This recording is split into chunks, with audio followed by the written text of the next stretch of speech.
qui date d'il y a très longtemps.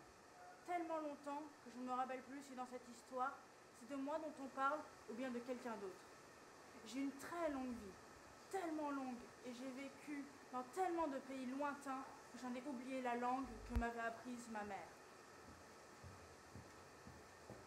Ma vie a été tellement longue et je suis devenue tellement âgée que mon corps est devenu aussi léger et transparent qu'une plume.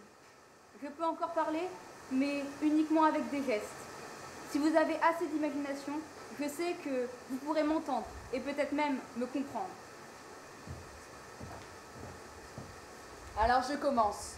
Dans mon histoire, les mots ont failli avoir des conséquences très graves sur la vie d'une très jeune fille.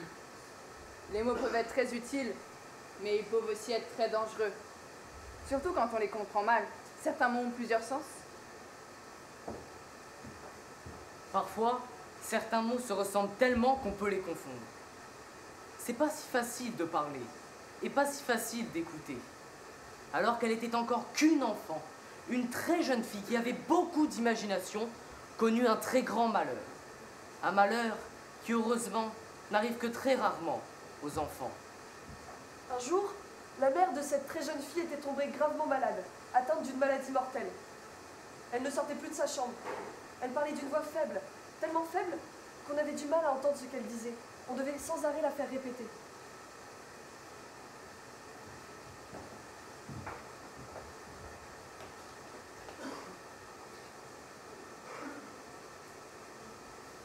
La belle-mère et les sœurs font visiter sa nouvelle chambre à la très jeune fille. Une pièce vide, obscurité. Avant, c'était une cave. C'est pour ça qu'il n'y a pas de fenêtre. Oui, mais il y a des murs. Oui, 4. C'est déjà pas mal. On s'était demandé avec tes sœurs si, avant que tu viennes, tu voulais dormir avec elles dans l'une de leurs chambres. Non mais ça va pas. Et puis après, on s'est dit que tu préférais avoir ton indépendance. Et ce, dès le premier soir. Bah oui, c'est mieux. Ça te convient? Oui, oui.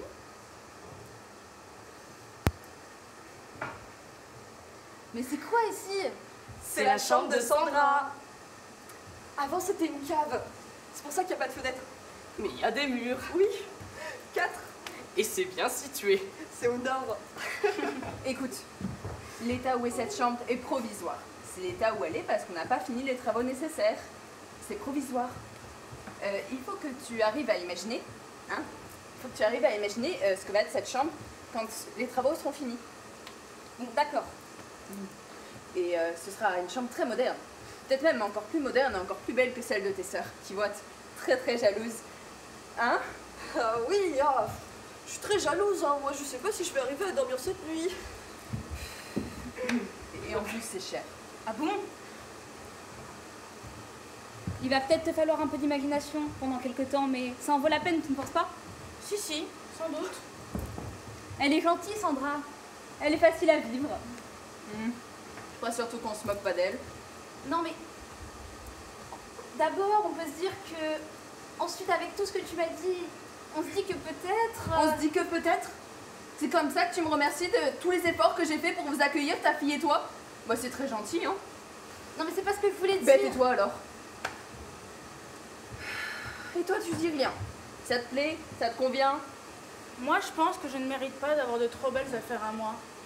Ça me fera un peu du bien de me sentir mal. Ça me fera un peu les pieds.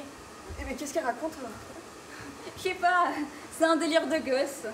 Moi, tout ce qu'il me faut, c'est avoir le corps de maman pour dormir, avec la robe du mercredi dessus. Bah quoi? C'est quoi cette histoire? On avait dit qu'on en parlerait plus tard, mais pas maintenant. C'est pas vrai, mais tu m'énerves, Sandra. Tu m'énerves, Sandra.